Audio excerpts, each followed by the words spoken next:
Greetings, welcome back to Game Design. This is Lessons 22, Collisions, and this is actually more advanced collisions, right? We did the thing where you can actually check if they're colliding, right? The detection. But now we're going into actually letting it do it. Now this is the advanced piece. This is nice. This is going to make it so you can go ahead and do the bounce and other pieces that make your game a little bit easier. Especially if you're making like Pong or something, you can actually make things bounce off instead of changing directions. But it's good. It's good to understand how to do it all, because depending on what you're trying to do is what you're going to do, right? So let's go ahead and jump right into this. We'll look at the code prediction, and we're really going to talk about this concept of collide, displace, bounce, and bounce off. Honestly, I'm going to say I have them all memorized, but as you go off, sometimes if you do bounce, it doesn't do what you want to bounce off. Try different ones, but we'll see what it looks like, right? So let's go to the code prediction first. And in this, right, we'll have all of these things we talked about so far. So let's go and run this. All right, so that thing's going really slow. And boom, right? It's pushing the head over, right? How would we do that? Now we have all of this, right? Using all of this, we can do this. We can totally do this with our current abilities, right? So we jump on to number 2 and we run this. We'll see that we have the code that does similar to it, except for there's a nice little line of code called graph.displace, right? Actually, let me restart this. I believe I added that real quick. So let me show you first the way. So that was the final answer. Let's go ahead and look at how do we do that with what we already know, right? So you see that displace wasn't actually there. How do we do this with what we already know? Well, we have our control. If, indent that, if the giraffe is touching the monkey, right? So if the giraffe is touching the monkey, what we can do is we know the giraffe's velocity, right? We know the giraffe's velocity. So if we just make the monkey's velocity that, so you saw last time we just passed right through. So this is a method, right? Totally different method, but just like velocity and just like other things, there's an easier way to do all of this, which you saw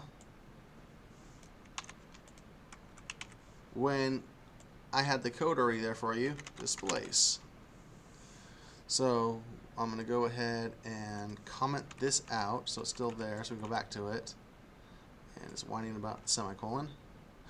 Reset and run, and let's see if it does the same thing. I probably should have sped this up a little bit, but there we go. So as we go, there's, again, different things you'll see as we walk through the different practices and whatnot. But that's a key piece, right? Those two pieces of code, we're learning the advanced ways to do it. You could already do it. So, level 3. I don't believe I started this one already. So we run this, and same concept, right? We showed you this. We showed you the if statement, how to do this. So again, you'll just do what I did last time. If tab elephant is touching hippo,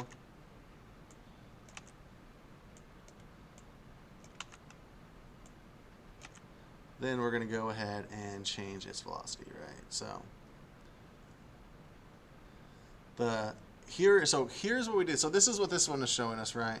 Well, last time what we did was this was a number, so we were able to say in another case monkey, but hippo, right? So hippo dot velocity y.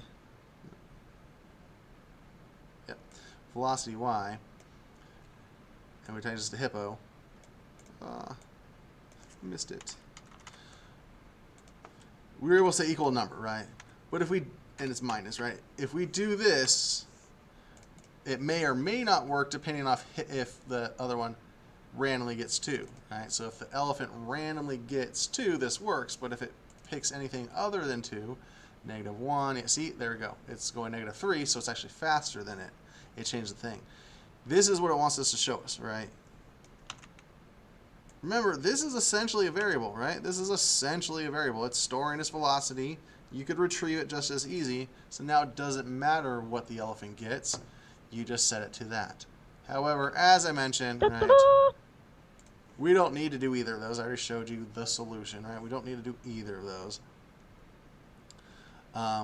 When we run this, it goes. Now, this is important about this. Okay, that didn't actually look like changing the code. Good. One thing to notice when you're doing this is the order, right? So hippo displaces elephant, right? So that means the hippo won. You can see that again one more time. The hippo's going to win. You can change that and do it the other way. Now, as we're going to go through and see a lot of these different things, right, that's what just happened, right?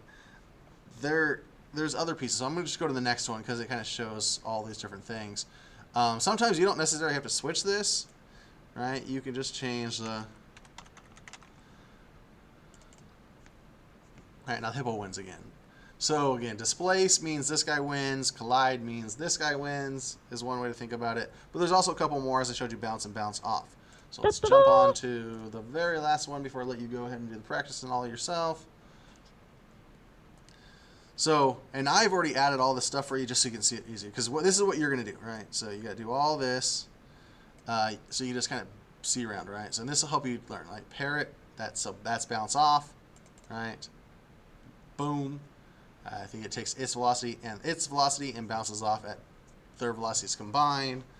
And we can see we already kind of saw displace, right? So again, displace is the left one win. Well, and by left I mean the thing on the left, which happens to be left, right? Parrot happens to be on the left, but I mean the sprite on the left wins. If we go with collide, right, the penguin wins. So again, you could also fix this just by doing penguin collide thing and switch it. And then finally, there's bounce, and they bounce off of each other, right? So basically they swap velocities, right? This is going slow, now this one's going slow, right? They swap velocities. That's what bounce is, right? Bounce is swapping velocities. So I just changed the penguin velocity to 0 because they're gonna see they flop velocities. So bounce is flop. Bounce off is the other person, whoever's getting bounced off, bounces off that. Which the bounce off is really nice for Pong or other types of games like that where you want it, or just you want stuff to bounce off of platforms. I've had students that made a platform game that has something bouncing around. As a bad guy, you got to dodge, and it was really easy just to bounce off of those platforms instead of having to do a whole bunch of other code. So that's it, right? Go ahead and do the practice, the assessment, and the challenge, all of them, and we'll see you next lesson.